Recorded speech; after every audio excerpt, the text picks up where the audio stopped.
Welcome back மாமா குட்டி channel. எல்லாரும் பொங்கல் ஒர்க்கில் பிஸியாக இருப்பீங்கன்றது எனக்கு நல்லாவே தெரியும். அந்த பிஸிலையும் என்னோட வீடியோ பார்க்க வந்ததுக்கு ரொம்ப நன்றி. நம்ம இன்னைக்கு எங்கே போக போகிறோம் அப்படின்னு பார்த்தீங்கன்னா குற்றாலம் தான் போக போகிறோம்.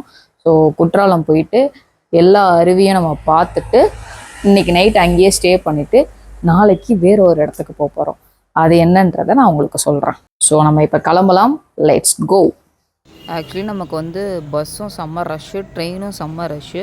ஸோ அதனால் இங்கேருந்து திருநெல்வேலிக்கு ஆட்டோவில் தான் நம்ம போகிறோம். இதுவும் ஒரு நல்ல எக்ஸ்பீரியன்ஸாக தான் இருக்குது. ஆட்டோவில் போகிறனால கொஞ்சம் நல்லா வேடிக்கை பார்த்துட்டே போக முடிஞ்சுது. பஸ்ஸுனால் கொஞ்சம் கசகசன்னு இருந்திருக்கும். பரவாயில்ல, இதுவும் நல்லா தான் இருந்துச்சு. அப்புறம் நம்ம திருநெல்வேலியில் இறங்கி பஸ்ஸில் தான் போனோம் தென்காசிக்கு. செம்ம மழை.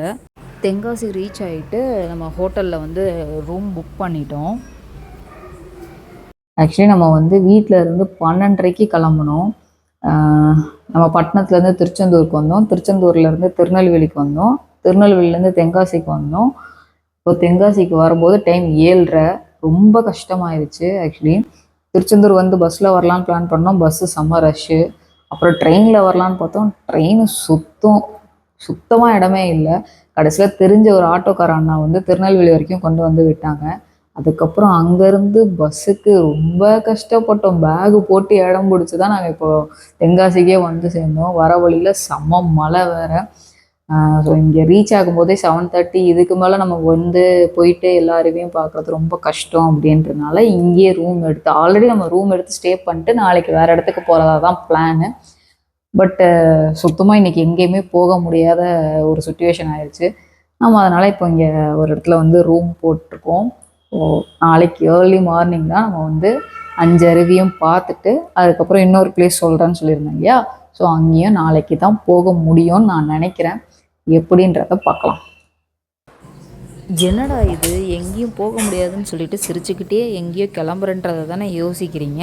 ரொம்ப பசிக்குது. ட்ராவல் பண்ணி ரொம்ப டயர்டாயிருச்சு. அதனால் இப்போ சாப்பிடலான்னு சொல்லிட்டு ஒரு ஸ்பெஷலான பிளேஸ்க்கு போகிறோம். எங்கே போகிறோம் அப்படின்னா, நம்ம எங்கே வந்திருக்கோம் அப்படின்னு பார்த்தீங்கன்னா ரஹமத் பரோட்டா ஸ்டால். குற்றாலத்துலேயே ரொம்ப ரொம்ப ரொம்ப ஃபேமஸான கடை இது. இந்த கடையை பற்றி ஓனர் என்ன சொல்கிறாருன்னு கேட்கலாம் வாங்க. இந்த கடையினுடைய ஹிஸ்ட்ரின்னு சொல்ல போனால், இந்த கடை கிட்டத்தட்ட ஒரு 50 வருஷம் ஆச்சு ஆரம்பிச்சு. ஆரம்பத்தில் ஒரு சின்ன குச்சில் மாதிரி சின்ன கூரைக்கடை மாதிரி இருந்தது. அந்த சின்ன கூரைக்கடையாக இருக்கும்போது இங்கே லாரி டிரான்ஸ்போர்ட் அதிகமாக உண்டு. அப்போ இங்கேருந்து கேரளாவுக்கு டிரான்ஸ்போர்ட் ஏற்றுறது இறக்குறது இந்த மாதிரி நிறைய நடந்துக்கிட்டு இருந்துச்சு. அந்த காலகட்டத்தில் இந்த டிரைவர்ஸ்க்கெல்லாம் நல்ல ஒரு ஃபுட் இல்லை அப்படின்னு சொல்லிட்டு வரவங்க ரொம்ப கஷ்டப்படுறாங்கன்னு சொல்லி ஆரம்பித்த ஒரு சின்ன கடை தான் அது. நமக்குன்னு தனியாக ஏதோ ஆடு இது வரைக்கும் இல்லை.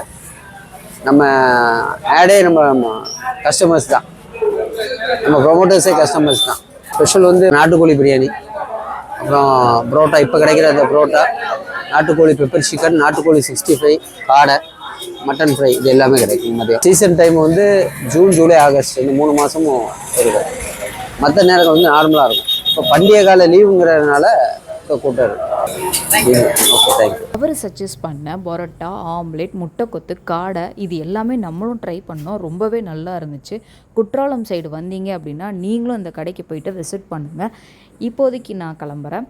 Tata, bye bye. வீடியோ பார்க்குறவங்க மறக்காமல் லைக் பண்ணுங்கள், ஷேர் பண்ணுங்கள், சப்ஸ்கிரைப் பண்ணுங்கள்.